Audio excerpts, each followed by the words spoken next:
Bom, eu vim aqui falar hoje sobre a Operação Loki aqui no estado de São Paulo. Uma operação que foi deflagrada pela Secretaria de Fazenda, né? Há coisa há cerca de 2 meses atrás, sobre planejamento patrimonial, né?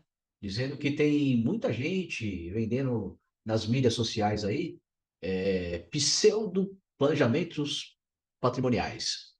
E com isso, eles vão querer verificar se houve ou não a doação, que por conta disso que eles acham, né?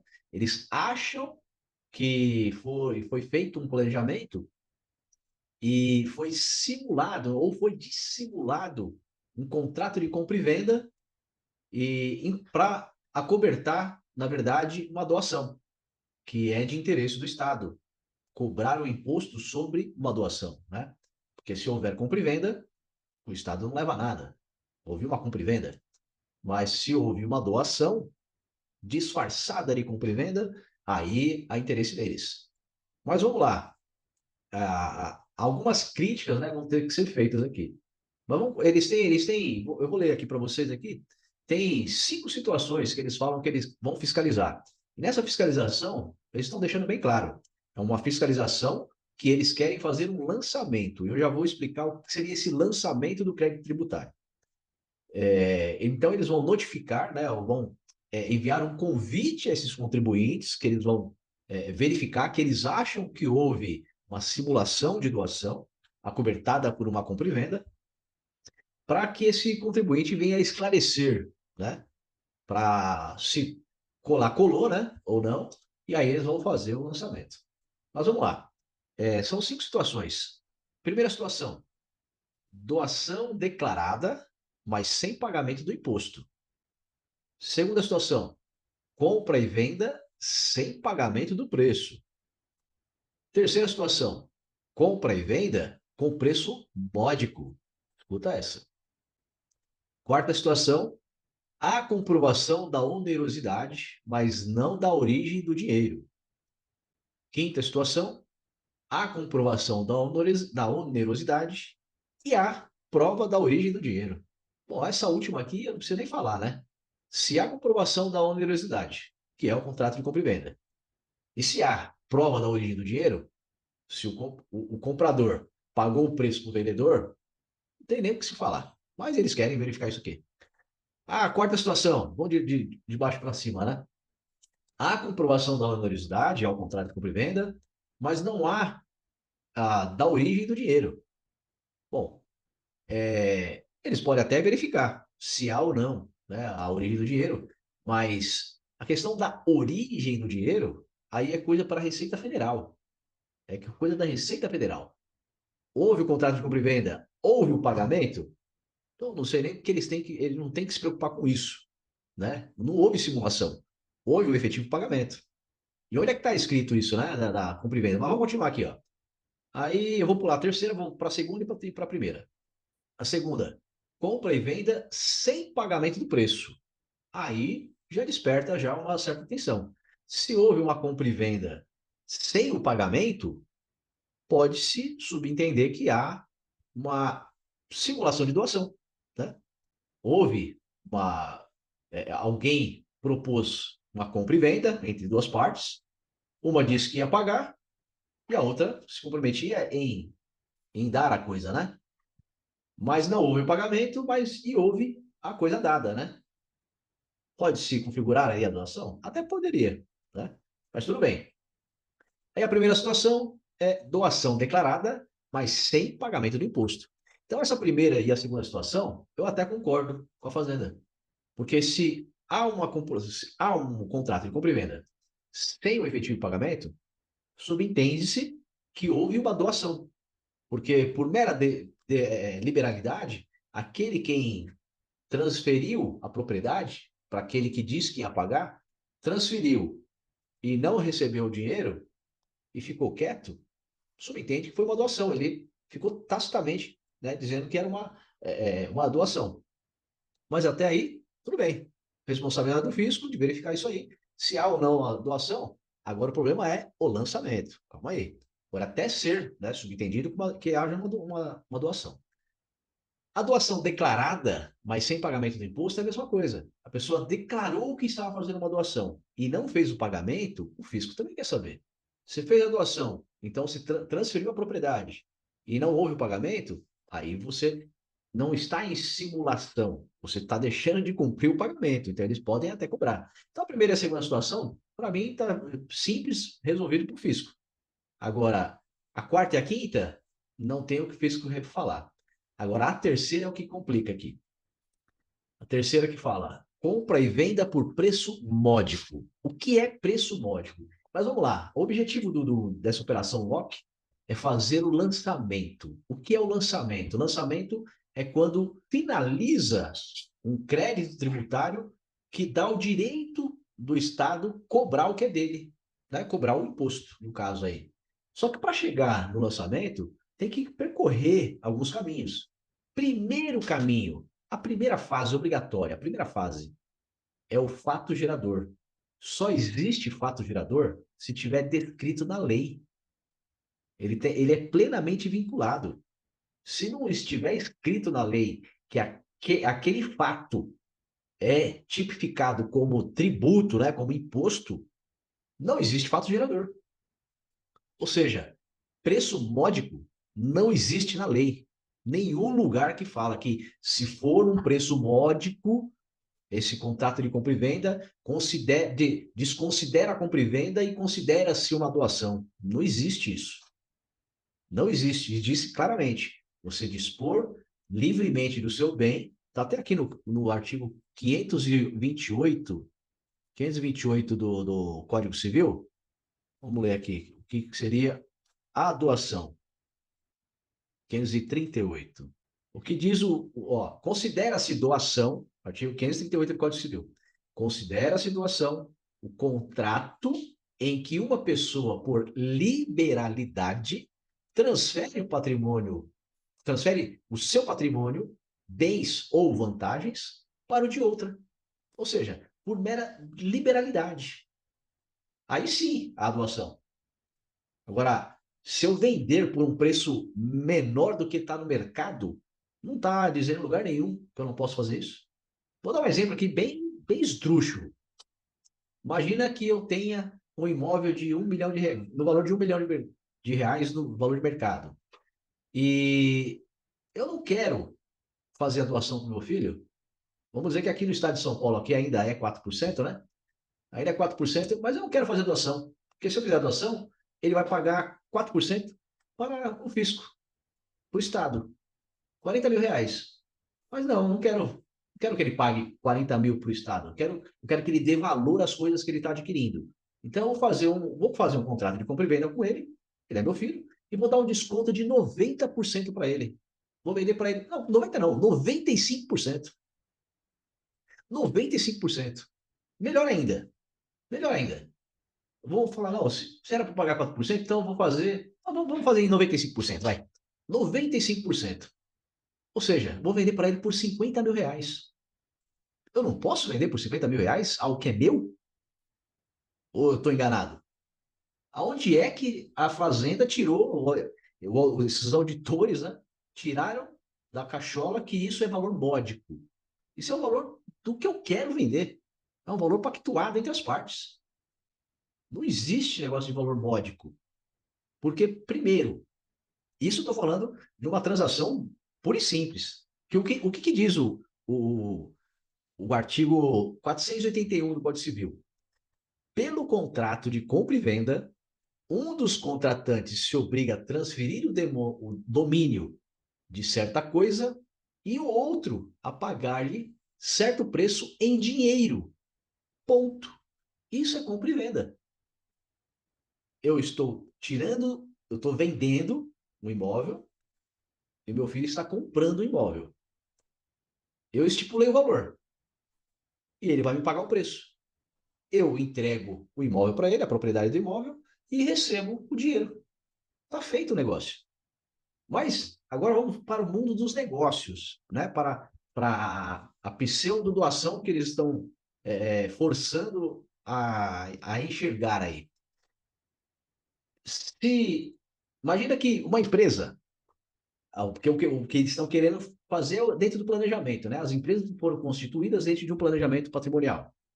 Então, vamos dizer que se uma empresa foi constituída por R$ 1 milhão e ela, daqui a alguns meses, essa empresa vem assim faturar altíssimo, aquele bem que ela produz, vamos dizer assim, aquele bem recebeu um valor de mercado altíssimo. E essa empresa, obviamente que os proprietários vão investir mais nela ainda, né? Então, vamos dizer que ele quer, os sócios, entre os sócios, tem um que ele quer vender a parte dele.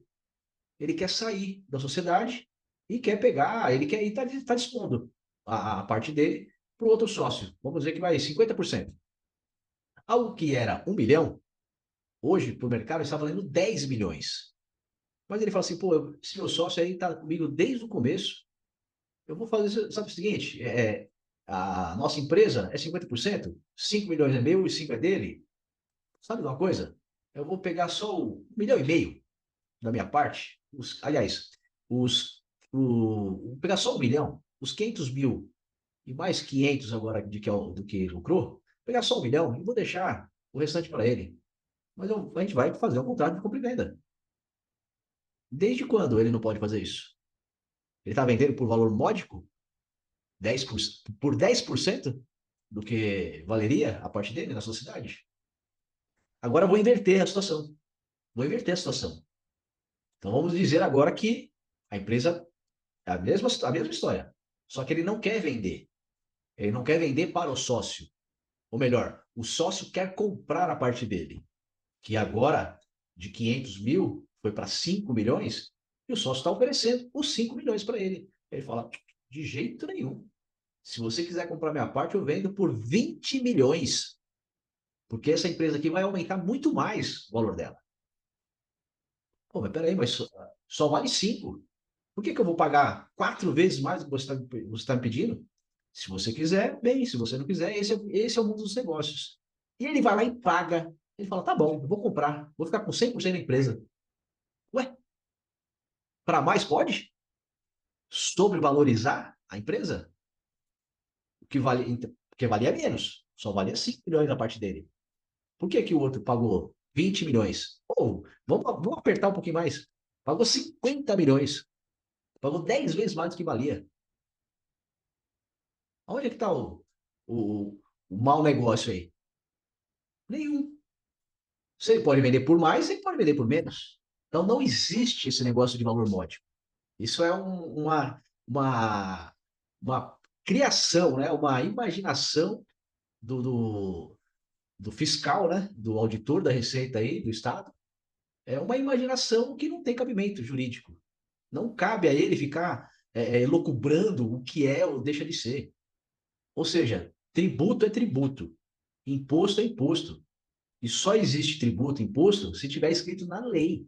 Não existe, se for vendido por valor módico, haverá uma interpretação que é doação. Se tivesse escrito isso, ok. Mas não está escrito. O que está escrito na doação?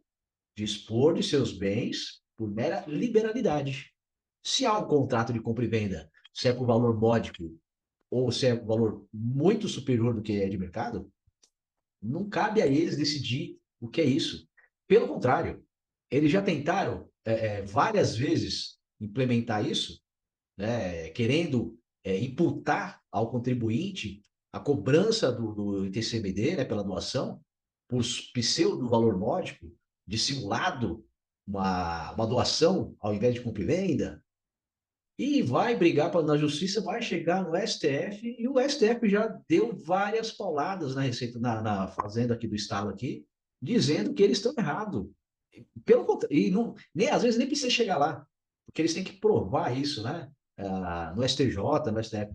E é vedado, né, pela lei, querer revolver provas dentro do processo.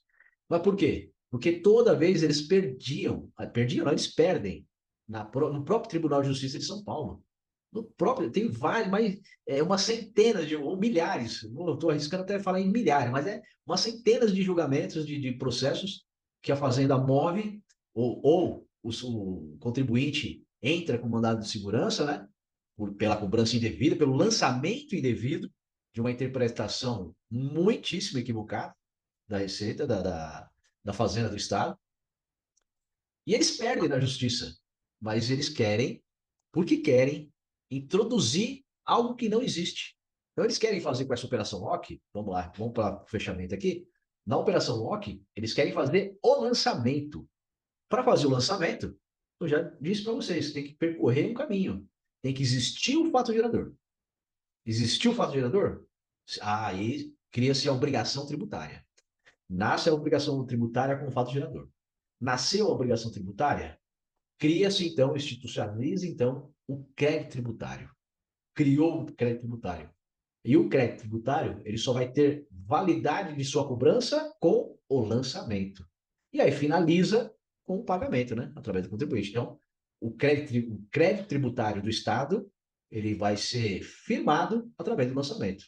Mas desde que haja o fato gerador. Se não houver uma dessas fases, não existe lançamento.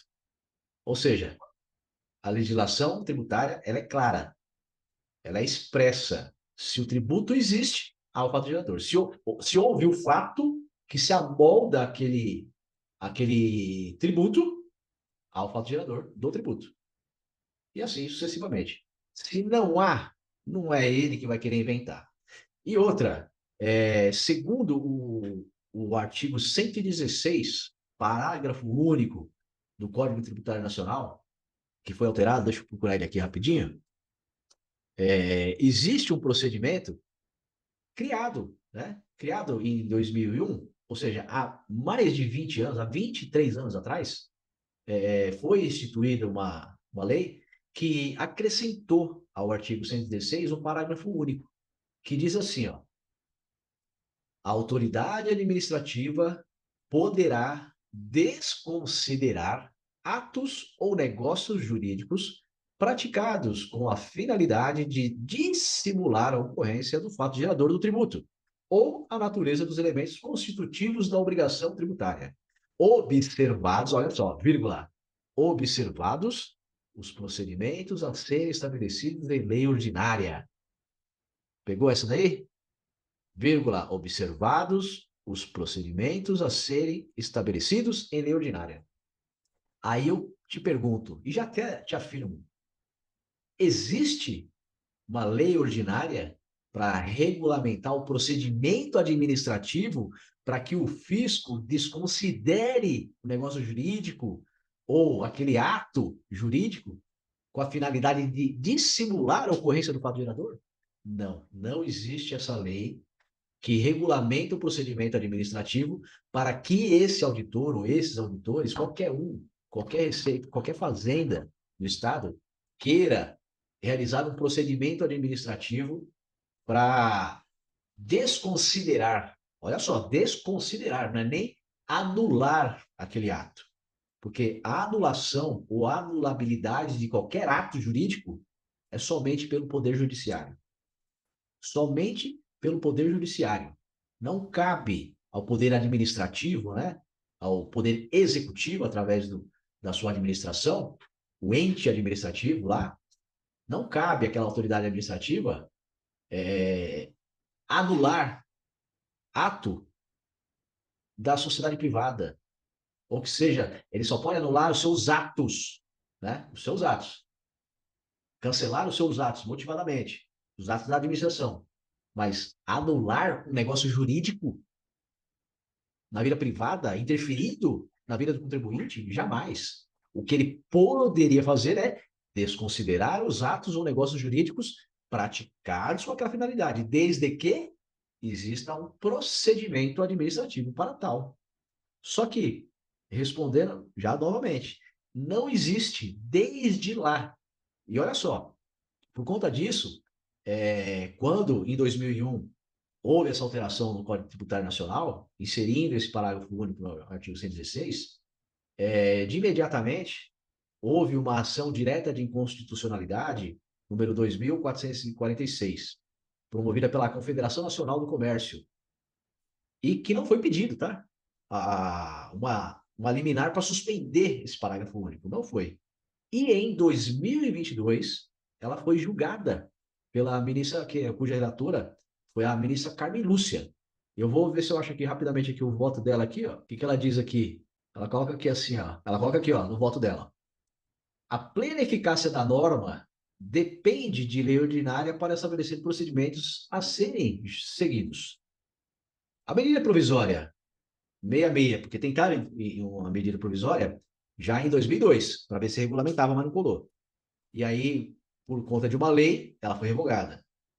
Quando foi para instituída a medida provisória por lei, foi revogada. E em 2015 tentaram novamente. E aí ela vem lá. Em 2015, o tema voltou a ser tratado nos artigos 1º ao 12º, ao 12 da medida provisória 685.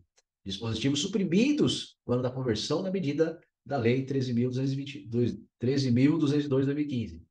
Assim, o parágrafo único do artigo 116 do Código Tributário Nacional pende ainda hoje de regulamentação. Ou seja, se desde 2022 esse julgado, que já transitou em julgado também, não teve nem embargo de declaração nem nada, transitou em julgado. Se desde 2022, no julgamento da ministra Carmen Lúcia, e de lá para cá, não houve mais nada, ou seja, se não há a lei regulamentando esse parágrafo único, não há o que a Operação Locke queira fazer, queira desconstituir um negócio jurídico, um ato oneroso, né, de compra e venda, dizer que, não, mas está claro que é dissimulado esse negócio aí. Para mim, claramente é uma doação, eu vou fazer o lançamento. Não pode. O ato de lançamento é um ato vinculado, inclusive. Os atos tributários é um ato plenamente vinculado. Todo tributo ele é plenamente vinculado. E os atos constitutivos de um tributo e os atos administrativos, inclusive, também são todos procedimentos plenamente vinculados na lei. Plenamente vinculados na lei. Não é uma interpretação analógica ou análoga, né, usando a analogia, uma interpretação que ele acha que aquilo é uma simulação e por isso eu vou fazer o lançamento de uma doação, né? Constituir o crédito tributário através do lançamento, porque ali eu vejo que é uma doação. Não existe isso. Não existe isso. Tá? Eles estão plenamente equivocados. Então, finalizando, acho que ficou um pouquinho extenso, mas acho que valeu a pena aqui. Poderia até ter feito um slide aqui, mas acho que daria muito bem para compreender qual que é o objetivo da Operação Locke, mas que estão fadados ao insucesso, mais uma vez, né? Porque eles querem, de alguma forma, confiscar o contribuinte. E isso é vedado pela própria Constituição. Mas o Estado de São Paulo, principalmente, né? Há décadas que eles vêm tentando burlar a própria lei tributária, né? Com o fim de confiscar o patrimônio do contribuinte, que já quase não paga imposto, né? Mas, enfim, acho que eu me fiz esclarecer, acho que tá bom. Talvez eu faça um vídeo um pouco mais longo para vir com os detalhes de todo o fundamento jurídico dessa defesa, né? Que eu faço em prol do contribuinte, mas também com tudo aquilo que eles colocam como defesa da parte deles, que não tem embasamento jurídico nenhum. É tudo argumentação infundada, com doutrinas vazias, sem conexão, e ainda eles trazem resumos de ementa dentro de um relatório do próprio STJ. Ou seja, eles equivocadamente, talvez, né? Alguém tenha colocado aquilo, não sei se foi de propósito ou não, mas equivocadamente, ou se for para chamar a atenção, né, para forçar o entendimento do contribuinte leigo, mas pegaram ementas que não eram ementas de um relatório de agravo em recurso especial. Era um trecho que estava dentro do relatório. Ou seja, querendo passar uma pseudo jurisprudência, né, das nossas cortes superiores aí. Tá legal? Acho que me fiz entender. Se tiver alguma dúvida, deixe seus comentários E se você está nessa situação de um planejamento patrimonial equivocado, que está realmente aí se enquadrando em um desses casos, procure um profissional para esclarecer, né? Para realmente poder fazer uma consultoria aí para o seu caso específico aí e entender o que realmente, em que pé que anda esse seu planejamento realizado aí com um profissional que não seja do time Road Brasil. Porque certamente, se tem alguma pendência nesse sentido, não foi feito por ninguém do time Road Brasil, onde nós somos um time de verdade, né? Time Rony Brasil, um time com mais de 6 mil integrantes, entre advogados, entre homens e mulheres, obviamente, né? Em todos os gêneros, de advogados, contabilistas, financistas, ou seja, gente do mais alto gabarito que fala hoje de planejamento patrimonial da família com o sistema de holding familiar. E que jamais cometeria um equívoco de qualquer um desses deslizes que a Secretaria da Fazenda de São Paulo pensa em vislumbrar, né, uma dissimulação para evitar pagamento de um tributo. Não há por que isso. Então, se você tem alguma dúvida, deixe seus comentários aqui embaixo. E se gostou também, dê seu like para esse vídeo aqui, para o tema, tá? Para o tema, não é para mim não. Para o tema, para que esse tema ele chegue aí a mais pessoas que pode estar com o mesmo problema que você, ou não, mas que ele conheça ali alguém que possa estar com esse problema. Ou que se você conhece alguém que esteja com esse problema, que esse vídeo possa chegar a mais pessoas. Tá legal? Obrigado, forte abraço. Até mais.